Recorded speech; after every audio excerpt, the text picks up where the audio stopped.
Parkour in games is hard to do. I'm not saying it's easy. You have a lot of parkour games, countless Assassin's Creed games, 2 Mirror's Edge games, Ghost Runner, Watch Dogs, and of course Dying Light 1. In Dying Light 1, even if you jump too early, Crane can still perform vault animation that is different than regular vault. That's why the flow is always constant. This feature is absent in Dying Light 2 for some reason, but that one thing isn't game breaking to the point where I could be mad about it, but it would be a nice addition. Well, it's not the issue with animation or even the height, but in fact the timing and speed. Look at this animation and how it stops your flow for a second. Look at the similar animation from the mod I'm using and look how it works with the flow. Sadly, Aiden doesn't jump a little bit further, but at least he doesn't stop. In a game called Rooftops and Alleys you have first person perspective and third person, but I'm gonna focus on the first and keep in mind that this game is still in early access. The flow is impeccable. Observe how vaulting and performing certain jumps slow you down a bit rather than stop entirely. You have 4 different vaults, 5 if you count the dive, 6 if you chain tricks, 7 if you count the power jump. Each one has its own character, but all of them slow you down rather than stop. But focusing on power jump, it works almost exactly like the mod for Dying Light 2 does. But any other animations stop you, breaking the flow. Monkey bar jumping, power jump, even sliding makes you stop for a split second, which wasn't present in Dying Light 1.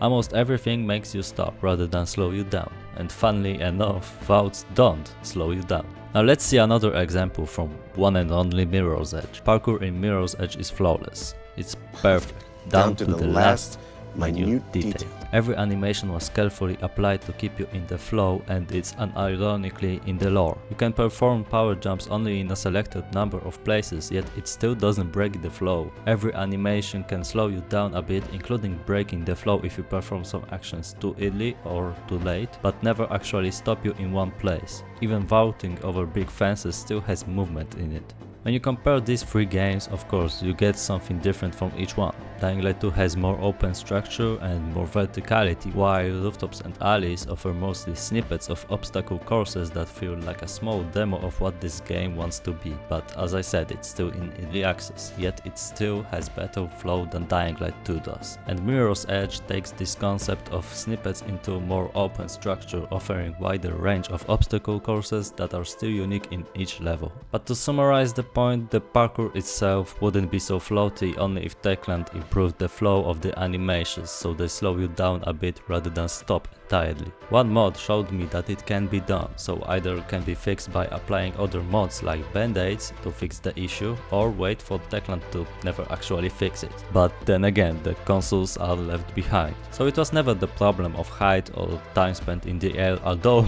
it could be shorter, but the moments where Aiden stops mid-animation, that's the real issue here.